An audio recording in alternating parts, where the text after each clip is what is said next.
بسم اللہ الرحمن الرحیم قل لا اجد فیما اوحی الی محرما تحریمات اللہ کا بیان۔ فرما دیجئے کہ میں نہیں پاتا فیما، ماں کے نیچے لکھیں احکام، کہ میں نہیں پاتا احکامات میں سے اوحی الی، جو میری طرف وحی کیے گئے۔ الی کے بعد طعاماً مفعول اول محذوف ہے، اور محرماً یہ مفعول ثانی ہے، کہ فرما دیجئے میں نہیں پاتا احکامات میں جو وحی کیے گئے میری طرف کہ جنہیں کھایا جاتا ہے ان میں کوئی چیز حرام، علی طاعم یطعمہ، کسی کھانے والے پر جسے وہ کھائے، کسی کھانے والے پر جسے وہ کھائے، الا ان یکون میتۃ، مگر یہ ہے کہ وہ مردار ہو، او دما مسفوحا، یا بہتا خون ہو، یا خنزیر کا گوشت ہو، فإنہ رجس، یقیناً یہ ناپاک ہے، او فسقا اہل لغیر اللہ، یا وہ ذریعہ شرک ہو کہ جس پہ نام لیا گیا غیر اللہ کا۔ فمن اضطر غیر باغ، پس جو مجبور کر دیا گیا درا حالے کہ وہ سرکش نہ ہو، ولا عاد، حد سے گزرنے والا نہ ہو، تو یقیناً تیرا رب بخشنے والا ہے، رحم کرنے والا ہے۔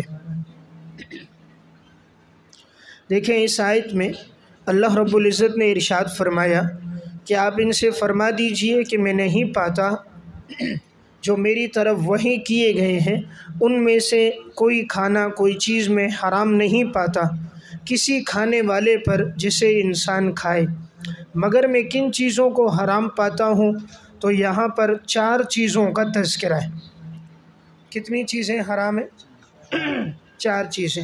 نمبر 1 مردار، نمبر 2 بہتا ہوا خون، نمبر 3 خنزیر کا گوشت، اور نمبر 4 جو غیر اللہ کے نام پر ذبح کیا جائے یا نامزد کیا جائے۔ البتہ اگر کوئی مجبور ہو گیا اور اضطراری حالت میں اسے ان چیزوں کا کھانا پڑے تو اس کے لیے جائز ہے، لیکن وہ حد سے تجاوز کرنے والا نہ ہو۔ دیکھیں یہاں پر 4 چیزوں کا تذکرہ ہے، تو لکھیں یہ حصر اضافی ہے، حصر حقیقی نہیں ہے۔ یہ حصر اضافی ہے، یہ حصر حقیقی نہیں ہے، یعنی یہ مطلب نہیں کہ صرف یہ 4 چیزیں حرام ہیں بقیہ چیزیں حرام نہیں، بلکہ اس کے علاوہ بھی بہت ساری چیزیں حرام ہیں جن کی حرمت کا تذکرہ احادیث مبارکہ میں موجود ہے۔ ان 4 کا تذکرہ اس لیے کیا کہ عموماً یہ 4 چیزیں وہ تھیں جو وہاں رائج تھیں، اور ان 4 چیزوں کو وہ لوگ استعمال کرتے تھے، یا ان 4 چیزوں کا تذکرہ ان کے زیادہ نجس ہونے کی وجہ سے کیا ہے۔ تو چونکہ مردار اس کو مشرکین کھاتے تھے، بہتے ہوئے خون کو اپنے لیے درست سمجھتے تھے، اسی طرح غیر اللہ کے نام پر جانور کو نامزد کرنا اور ذبح کرنا اپنے لیے درست سمجھتے تھے، اسی لیے قرآن نے خاص طور پر ان کے نجس ہونے کو بیان کیا۔ یہاں پر دمن کے ساتھ قید ہے مسفوحاً، بہتا ہوا، اس سے معلوم ہوا کہ وہ خون جو گوشت کے ساتھ لگا ہوا ہے، یا وہ خون جو کلیجی کے ساتھ اور یا تلی کے ساتھ لگا ہوا ہو، تو وہ نجاست غلیظہ نہیں ہوتی۔ گوشت کے ساتھ کا خون نجاست غلیظہ میں نہیں آتا، نجاست خفیفہ میں آتا ہے۔ اور یہاں لفظ لحم خنزیر کا گوشت، حالانکہ خنزیر کا ہر جز ناپاک ہے، اور آیت سے تو معلوم ہو رہا ہے صرف گوشت ناپاک ہے باقی چیزیں ناپاک نہیں ہیں۔ جواب یہ ہے کہ لحم کا تذکرہ اس لیے کیا کہ یہ خنزیر کا جز اعظم ہے، اور اس لیے کیا کہ خنزیر جو لوگ کھاتے ہیں اس میں مقصود ان کے لیے اس کی چمڑی چربی نہیں ہوتی بلکہ گوشت ہوتا ہے، اسی لیے اس کا تذکرہ کیا۔ اور فَإِنَّهُ کی ضمیر خنزیر کی طرف ہے کہ یقیناً یہ خنزیر ناپاک ہے، یعنی صرف گوشت ناپاک نہیں ہے بلکہ خنزیر مکمل ناپاک ہے۔ او فسقاً اور ذریعہ شرک ہو، اور ذریعہ شرک ہو یعنی نافرمانی کا ذریعہ ہو، جیسے کہ وہ جانور جس پہ نام لیا گیا ہو غیر اللہ کا۔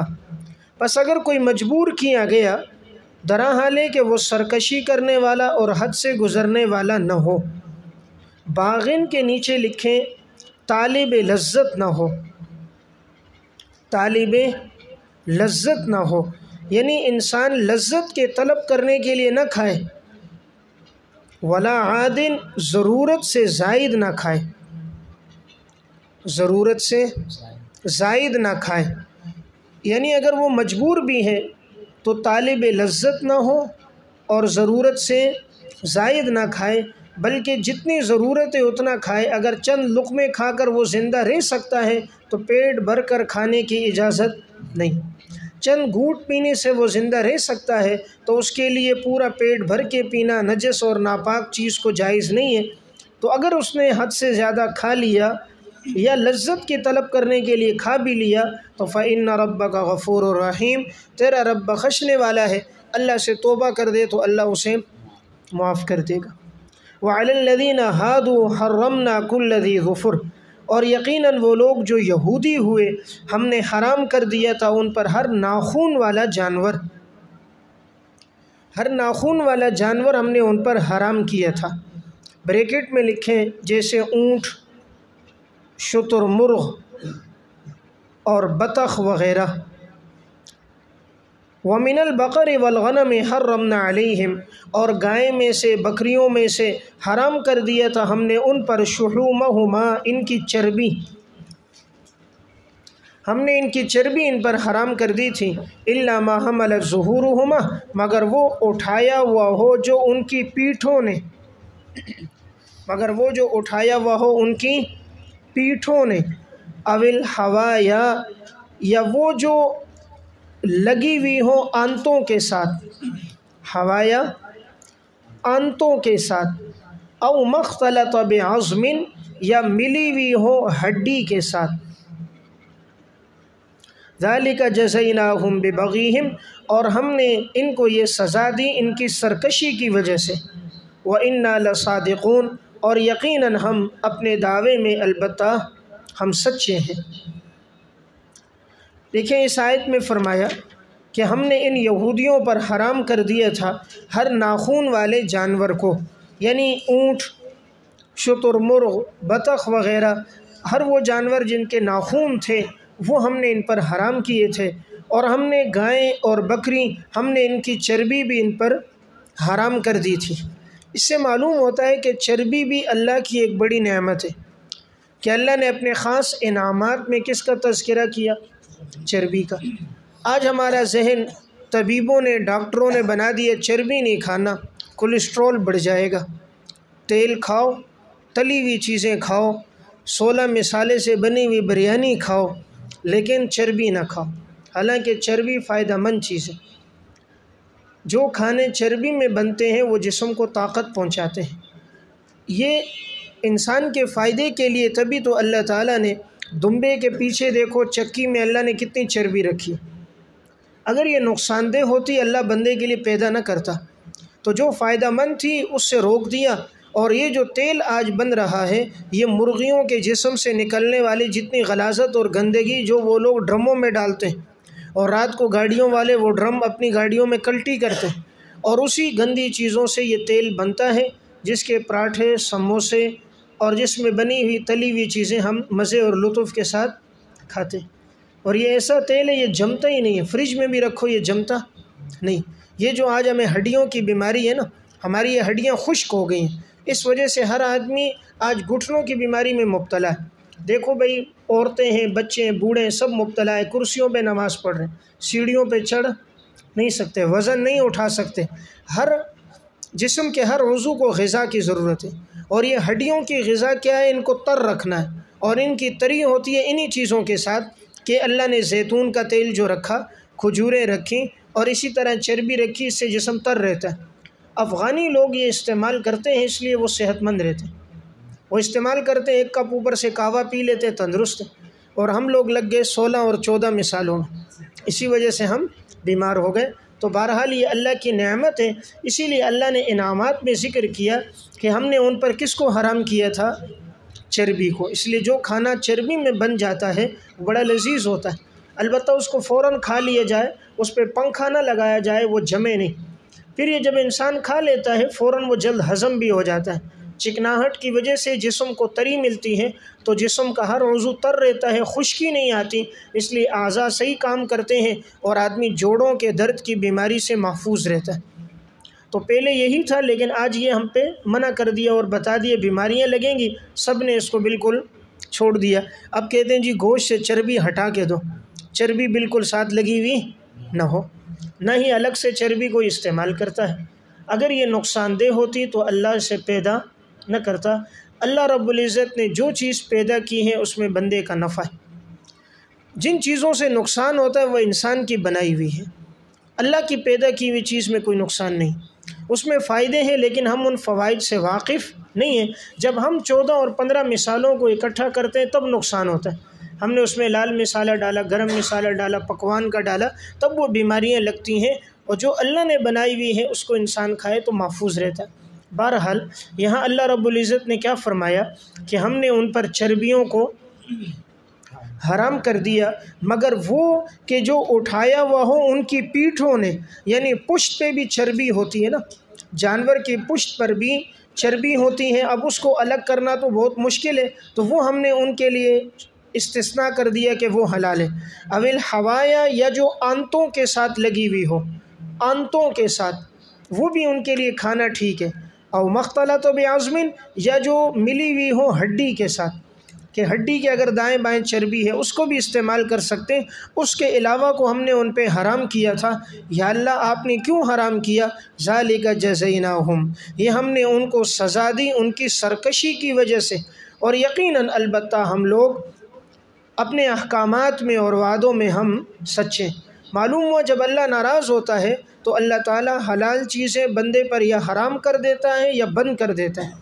یہی ہوتا ہے، آج کل بیماریاں لگ جاتی ہیں، کہتے ہیں یہ نہ کھاؤ، یہ نہ کھاؤ، یہ نہ کھاؤ، اور اللہ اپنی ساری حلال چیزیں بندے پہ بند کر دیتا ہے۔ تو یہ گناہوں کی وجہ سے انسان پہ رزق بند ہو جاتا ہے۔ اس لیے کہتے ہیں چھوٹا گوشت نہ کھاؤ، یہ بیماریاں، بڑا گوشت نہیں کھانا، یہ بیماریاں، فلاں سبزی نہیں کھانی، فلاں نہیں کھانی۔ کروڑوں روپے کا مالک ہے لیکن کیا کھا رہا ہے؟ 2 ڈبروٹی کے پیس، کیا کھا رہا ہے؟ 2 پاپے، اور وہ بھی کاوے کے ساتھ۔ پورا دسترخوان سجا ہوا ہے لیکن معدہ ہضم نہیں کرتا۔ تو یہ اللہ کی نافرمانی جب ہوتی ہیں تو اللہ تعالیٰ اپنی نعمتیں انسان پہ بند کر دیتا ہے۔ حدیث میں آتا ہے، رسول اللہ صلی اللہ علیہ وسلم نے فرمایا، ان الرجل لیحرم الرزق بالذنب یصیبہ، انسان گناہوں کی وجہ سے رزق سے محروم ہوتا ہے۔ فإن کذبوک، زجر، اگر یہ آپ کو جھٹلاتے ہیں، فقل ربکم ذو رحمت، فرما دیجئے کہ تمہارا رب بڑی رحمت والا ہے، کشادہ رحمت والا ہے۔ فقل ربکم، عنوان سبب مہلت، سبب مہلت، تمہارا رب بڑی رحمت والا ہے۔ ولا يرد بأس عن القوم المجرمین، اور نہیں پھیرا جا سکتا عذاب مجرم قوم سے۔ یہ اشارہ اس طرف ہے کہ اللہ تعالیٰ فوراً عذاب کیوں نہیں دیتا؟ جب یہ جھٹلا رہے ان پر فوراً عذاب آئے، کہا اللہ تعالیٰ کی رحمت تو بڑی کشادہ ہے، تو اللہ چاہتا ہے یہ لوگ توبہ کر دیں، لیکن جب اللہ کا عذاب آ جائے گا تو پھر اللہ کے عذاب کو کوئی پھیر نہیں سکتا۔ سیقول الذین اشرکوا شکوہ، ان قریب کہیں گے وہ لوگ جنہوں نے شرک کیا، لو شاء اللہ ما اشرکنا، اگر اللہ چاہتا تو ہم شرک نہ کرتے اور نہ ہمارے آباء و اجداد شرک کرتے، ولا حرمنا من شیء، اور نہ ہی ہم حرام کرتے کسی چیز کو، شرک فعلی۔ ما اشرکنا یہ شرک اعتقادی ہے کہ اگر اللہ چاہتا تو نہ ہم شرک کرتے نہ ہمارے آباء و اجداد، شرک اعتقادی۔ ولا حرمنا، ہم کسی چیز کو اپنے اوپر حرام نہ کرتے، شرک فعلی۔ کذالک کذب الذین من قبلہم، جواب شکوہ، اسی طرح جھٹلایا ان لوگوں نے جو ان سے پہلے تھے، حتی ذاقوا بأسنا، یہاں تک کہ انہوں نے چکھا ہمارا عذاب۔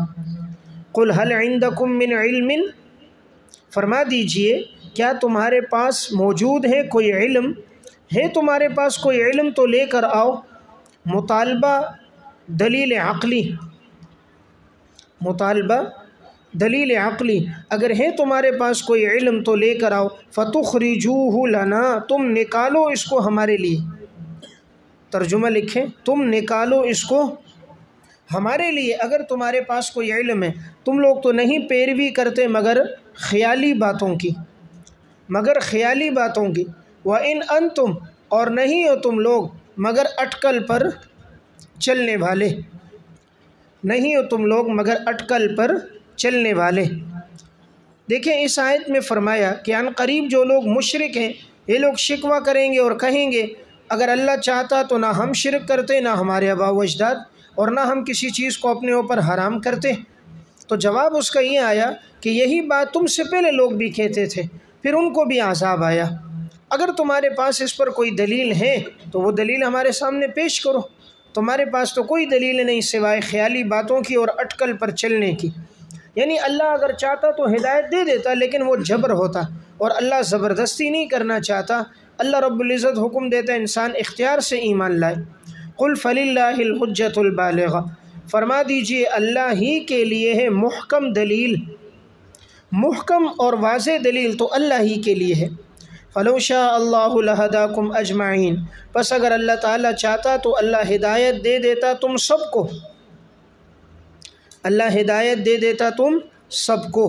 اجمعین کے بعد ہے وَلَكِنَّهُ لَمْ يَشَأْ،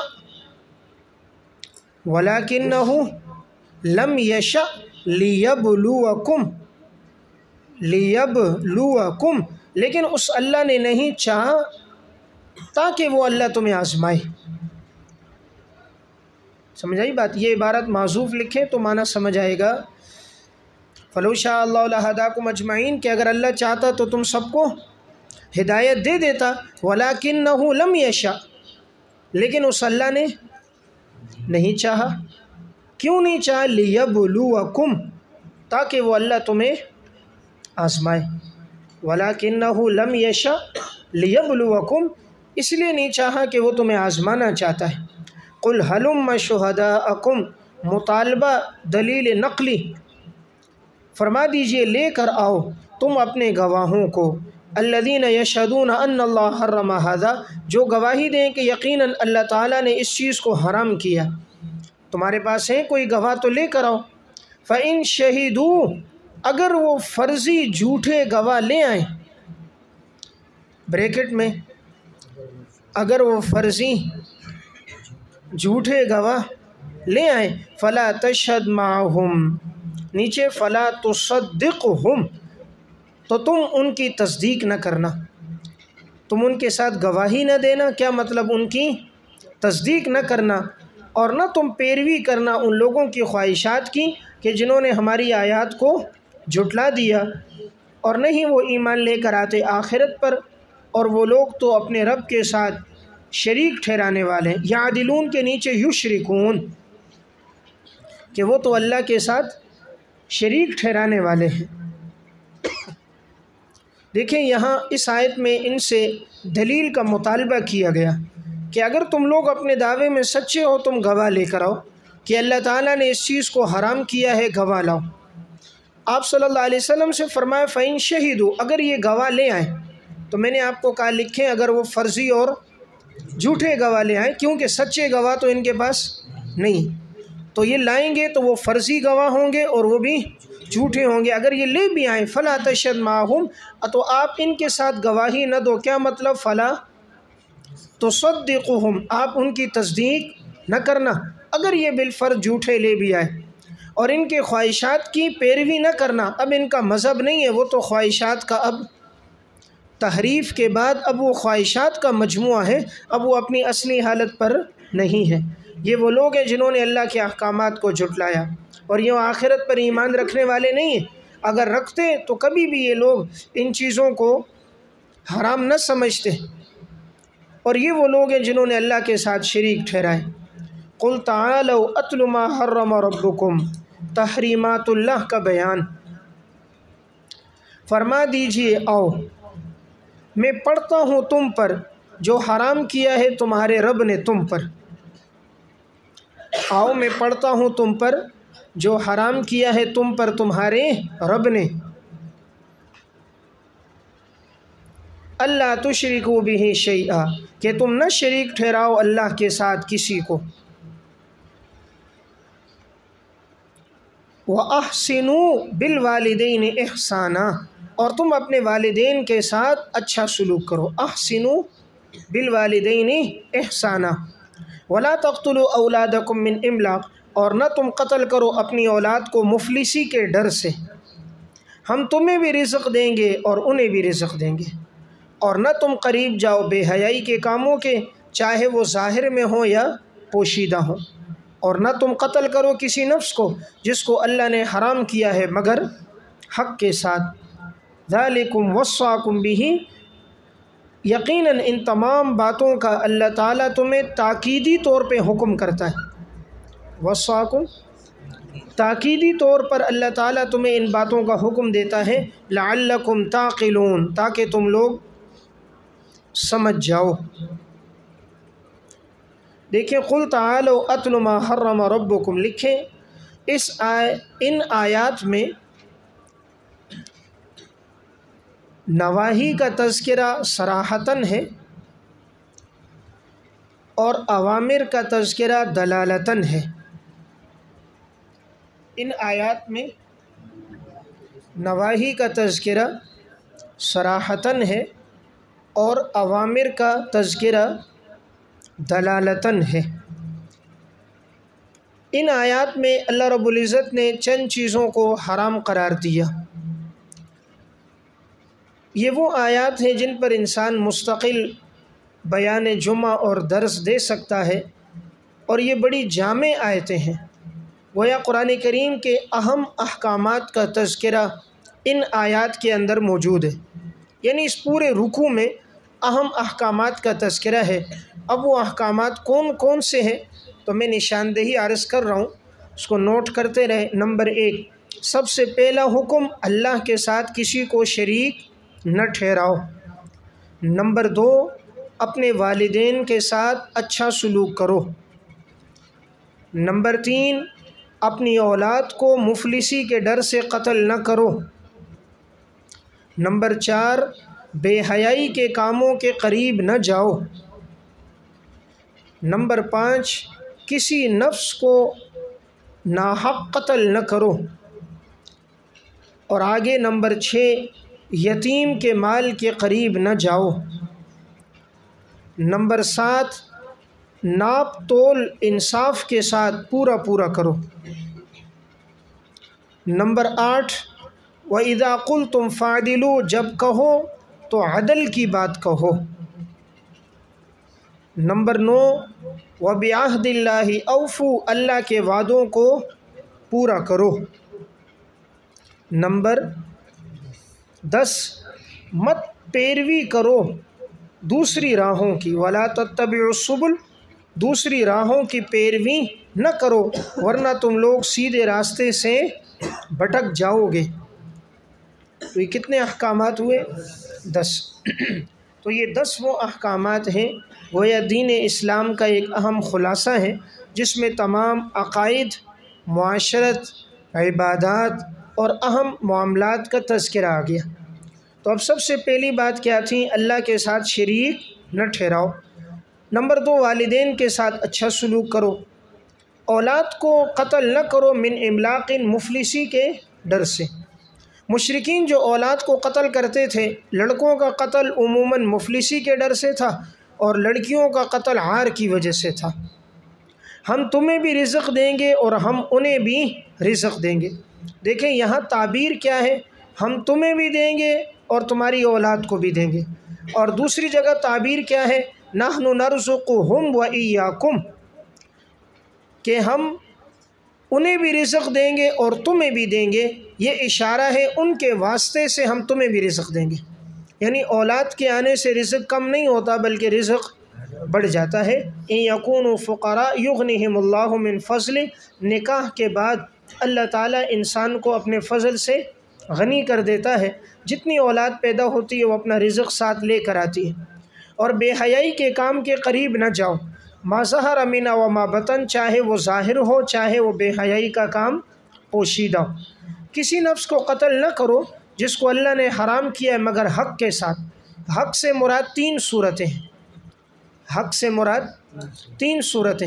نمبر 1، اگر کوئی کسی کو قتل کرے تو اسے قصاص میں قتل کیا جائے گا۔ نمبر 2، اگر کوئی مرتد ہو جائے تو اسے 3 دن کے بعد قتل کیا جائے گا۔ اور نمبر 3، اگر کوئی شادی شدہ زنا کرے، گواہوں سے یا اقرار سے ثابت ہو جائے تو اسے رجم کیا جائے گا۔ یہ 3 صورتیں ہیں حق۔ اس کے علاوہ اگر کوئی کسی کو قتل کرے گا تو وہ سب ناحق ہوگا۔ اب اللہ یہ احکامات تمہیں کیوں بیان کرتا ہے؟ تاکہ تم لوگوں کو سمجھ آ جائے۔ تو کیا تم لوگ سمجھتے نہیں ہو؟ دیکھیں یہ جتنی چیزیں ذکر کی ان کا تعلق عقل کے ساتھ ہے، یعنی عقل بھی انسان کی یہ کہتی ہے، عقل سلیم، کہ وہ ان گناہوں سے بچے۔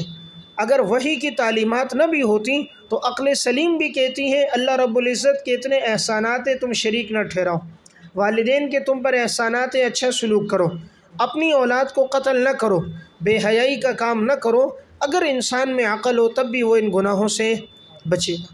وَلَا تَقْرَبُوا مَالَ الْيَتِيمِ، یتیم کے مال کے قریب نہ جاؤ، إِلَّا بِالَّتِي هِيَ أَحْسَنُ، مگر اس طریقے کے ساتھ جو خوبصورت ہو، اچھا طریقہ ہو، حَتَّى يَبْلُغَ أَشُدَّهُ، یہاں تک کہ وہ پہنچ جائے اپنی عمر کو، سختی کو پہنچ جائے اپنی عمر کو، بریکٹ میں اپنی جوانی کو، شباب کو پہنچ جائے۔ تو چونکہ جوانی کا جو زمانہ ہوتا ہے وہ سختی کا زمانہ ہوتا ہے، انسان کے ہر عضو میں قوت اور طاقت اپنی انتہا کو ہوتی ہے، انسان کے اندر طاقت جو ہے وہ اپنی انتہا کو پہنچی ہوتی ہے، پھر جتنا وقت گزرتا جاتا ہے وہ طاقت رفتہ رفتہ ختم ہوتی جاتی ہے۔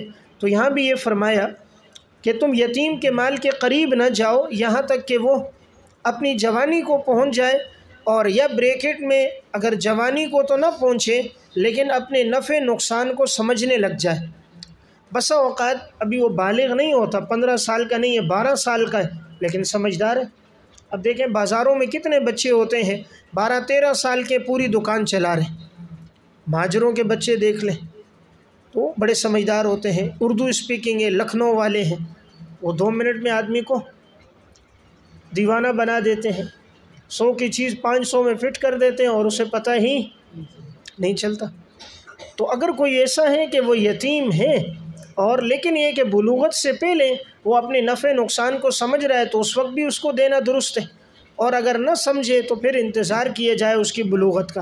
اگر بالغ ہونے کے بعد بھی عقل نہیں آئی تو پھر مزید انتظار کیا جائے یہاں تک کہ اس کی عقل کامل ہو جائے۔ دیکھیں یہ نہیں کہا یتیم کا مال نہ کھاؤ، بلکہ کہا قریب نہ جاؤ۔ وَلَا تَأْكُلُوا مَالَ الْيَتِيمِ نہیں کہا بلکہ وَلَا تَقْرَبُوا کہا۔ جب قریب نہیں جائے گا تو کھائے گا بھی نہیں، یہ ہے صَدًّا لِلذَّرَائِعِ، یعنی کھانا تو دور کی بات، کھانے کے ارادے سے بھی قریب نہ جاؤ۔ جیسے یہ نہیں کہا کہ لا تفعلوا الزنا بلکہ لا تقربوا الزنا، زنا کے قریب بھی نہ جاؤ۔ وَأَوْفُوا الْكَيْلَ وَالْمِيزَانَ، اور پورا پورا کرو کیل اور پورا پورا کرو تول کر انصاف کے ساتھ۔ کیل کہتے ہیں ناپنے کو، جس طرح آج آدمی دودھ دے رہا ہے تو ناپ کے دے رہا ہے، پہلے پیمانوں سے دیا جاتا تھا سامان کو، تو اگر وہ سامان کو ناپنا چاہے والمیزان یا تولنا چاہے تو بالقسط انصاف کے ساتھ۔ لا نکلف نفسا الا وسعها، ہم نہیں مکلف بناتے کسی نفس کو مگر اس کی طاقت کے مطابق، یعنی لکھیں یہ احکام دشوار نہیں، یہ احکام دشوار نہیں، یہ تکلیف مالا یطاق نہیں ہے۔ یعنی انسان یہ کہے کہ تو بڑے مشکل احکامات اللہ دے رہا ہے، اللہ تعالیٰ نے کہا ہم نے ایسا حکم نہیں دیا جو تمہاری طاقت میں نہ ہو۔ ہم نے جتنے تمہیں احکامات دیے سب تمہاری وسعت میں، خاص طور پہ اس کو ذکر کیا ناپ تول کے ساتھ کہ یہ تمہاری وسعت سے باہر نہیں ہے، کیونکہ پیمانہ موجود ہے، پورا پورا پیمانہ دو، پتھر موجود ہے، پورا پورا تول کے دو، تھوڑا بڑھا کے دو۔ اب ہوتا کیا ہے، پتھر کو اندر سے خالی کر دیتے، اندر سے خالی کر دیا، اوپر سے ٹیپ چپکا دیا یا اوپر سے تارکول چپکا دیا، اب وہ کلو کا پتھر اندر سے خالی، تو آدمی لے کر آتا ہے، خوش گھر پہنچتا ہے تو وہ 3 پاؤں سے بھی کم ہوتا ہے۔ یا ترازو ہے اور نیچے مقناطیس لگا دیا، وہ ویسے ہی نیچے جھکتا ہے، تو اس میں تھوڑا کم بھی ہو اور وہ جھک جاتا ہے، آدمی سمجھا پورا دے دیا حالانکہ پورا۔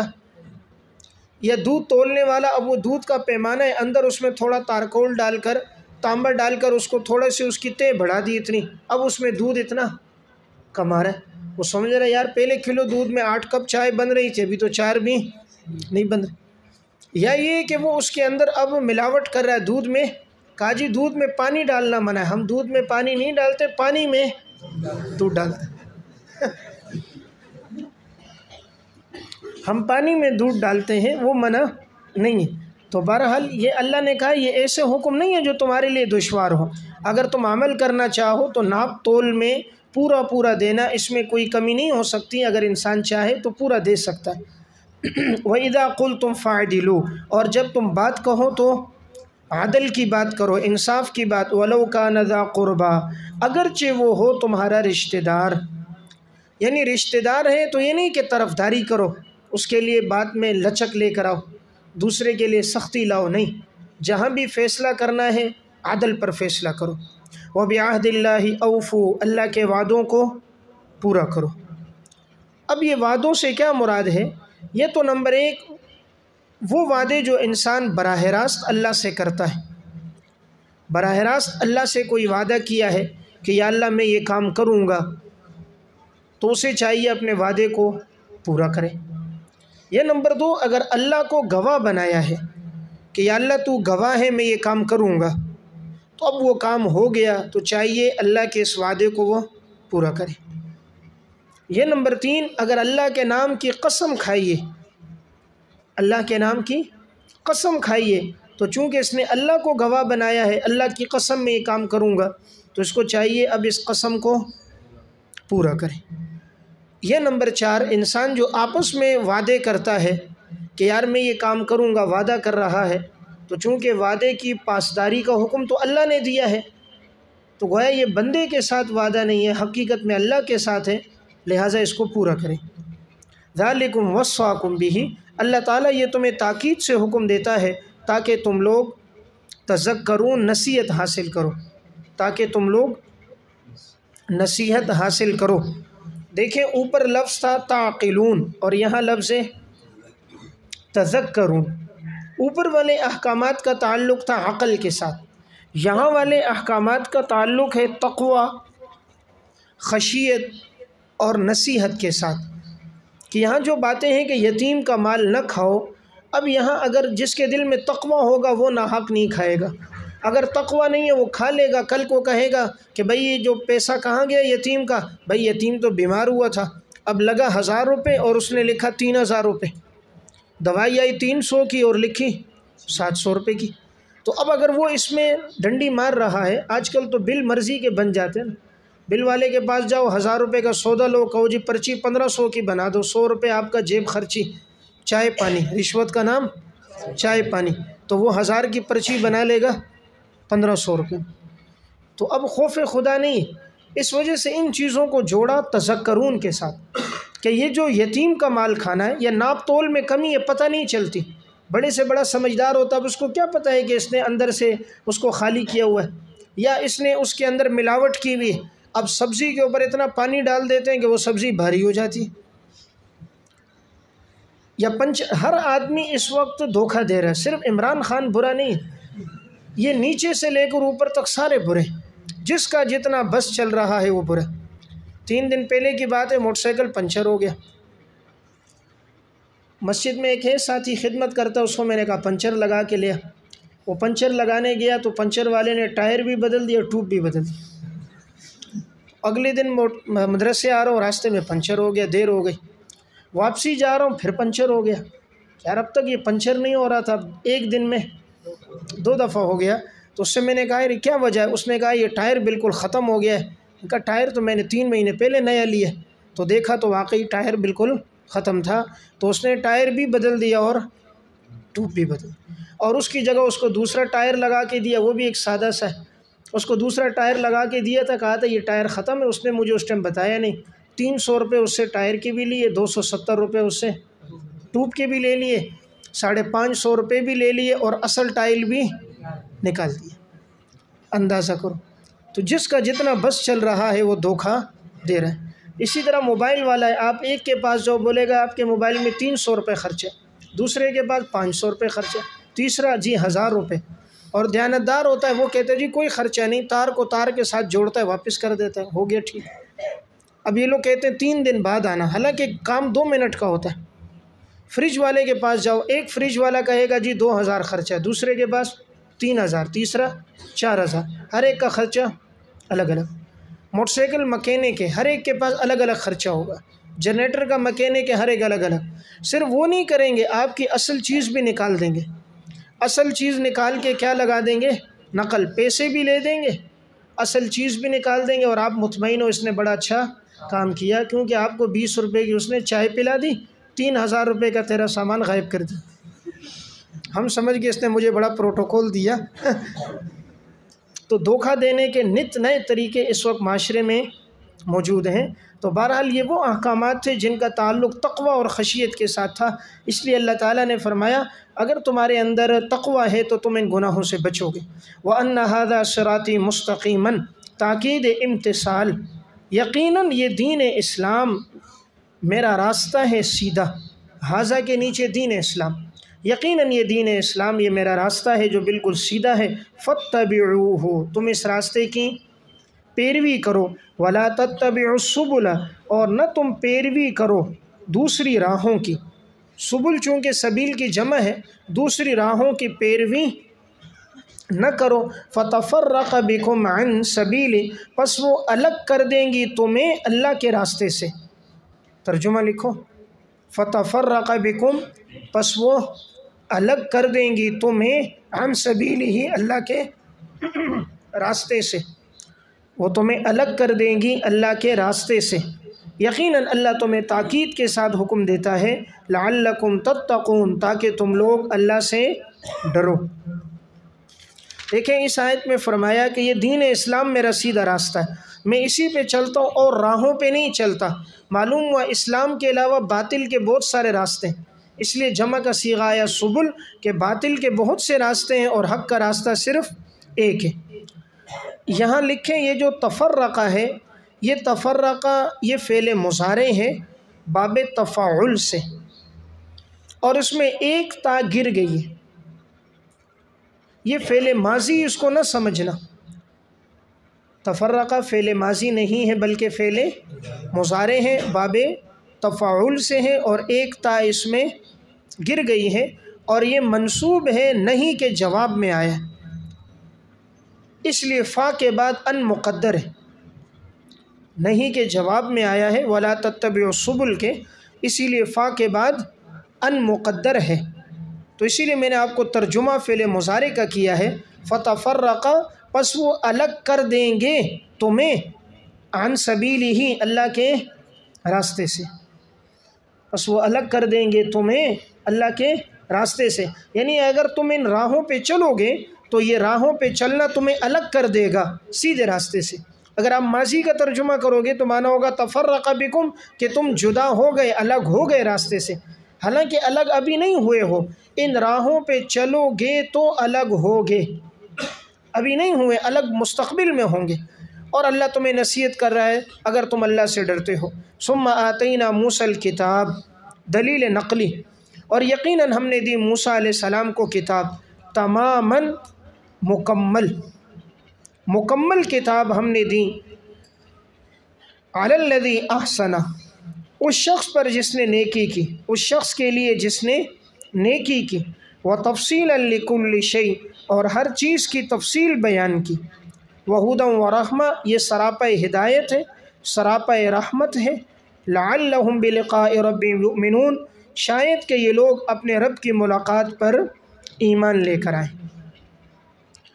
دیکھیں یہاں فرمایا ہم نے موسیٰ علیہ السلام کو کتاب دی اور یہ مکمل ایک کتاب تھی، اور یہ ان لوگوں کے لیے تھی جو نیکی اختیار کرنا چاہیں، اور اس میں ہم نے تمام چیزوں کی تفصیلات بیان کی، اور یہ سراپا ہدایت و رحمت ہے ان لوگوں کے لیے جو اللہ تعالیٰ کی ملاقات پر ایمان لے کر آنے ہیں۔ اللہ تعالیٰ کی ملاقات یعنی آخرت کے دن پر، جو آخرت کے دن پر ایمان لے کر آئیں گے انہیں ان تمام چیزوں کا بدلہ آخرت میں ملے گا۔ یہاں لفظ ثم کے نیچے لکھیں یہ تعقیب ذکری کے لیے، یہ تعقیب ذکری کے لیے ہے۔ دیکھیں یہ مطلب نہیں ہے کہ قرآن پہلے نازل ہوا اور موسیٰ علیہ السلام کی کتاب بعد میں نازل ہوئی، حالانکہ موسیٰ علیہ السلام کی کتاب تورات تو پہلے نازل ہوئی اور قرآن بعد میں نازل ہوا۔ تو یہ جو ثم آیا ہے یہ تعقیب ذکری کے لیے آیا ہے، یعنی تذکرہ چل رہا تھا دین اسلام اور قرآن کا، تو اسی مناسبت سے تذکرہ کر دیا تورات کا۔ یہ مطلب نہیں ہے کہ پہلے قرآن آیا اور پھر ہم نے کس کو نازل کیا؟ تورات کو کیا۔ تو اس لیے میں نے کہا یہ تعقیب ذکری کے لیے، اس کا ذکر بعد میں ہوا ہے، ورنہ حقیقت میں یہ نزول میں مقدم ہے۔ یہاں لفظ تماماً یہ مفعول لہو ہے، لفظ تماماً الکتاب کے لیے مفعول لہو ہے۔ ہم نے موسیٰ علیہ السلام کو کتاب دی، کتاب میں الف لام عاد خارجی ہے یعنی تورات دی، اور یہ مکمل کتاب ہم نے دی، اور یہ ان لوگوں کے لیے جو نیکی کرنا چاہیں، جو نیکی میں زندگی گزاریں گے ان کے لیے کامل اور مکمل کتاب ہے۔ تفصیلاً لکل شیء، اس کے نیچے ضروریات دین، ہر چیز کی تفصیل ہے یعنی تمام ضروریات دین کی، یا اس سے مراد یعنی ہر وہ چیز جس کی انسان کو ضرورت ہوتی ہے، ہر وہ شے جس کی ضرورت ہوتی ہے اللہ نے اس کی تفصیل بیان کی ہے۔ یہ مطلب نہیں ہے کہ آسمانی کتابوں میں ہر بات کا حکم ہے، ہر جزیے کا حکم نہیں ہوتا، بلکہ وہ چیزیں کہ جن پر عمل کرنا ہوتا ہے وہ تمام ضروریات دین کا تذکرہ ہوتا ہے۔ وہدن سراپا ہدایت ہے باعتبار عقائد کے، اور رحمت ہے سراپا رحمت ہے باعتبار اعمال کے، باعتبار اعمال کے، یا سراپا ہدایت ہے باعتبار دنیا کے، سراپا رحمت ہے باعتبار آخرت کے،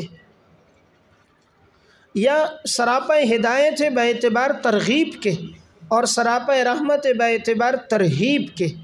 اب یہ احکامات کیوں بیان ہوئے؟ یہ ان لوگوں کے لیے جو اللہ کی ملاقات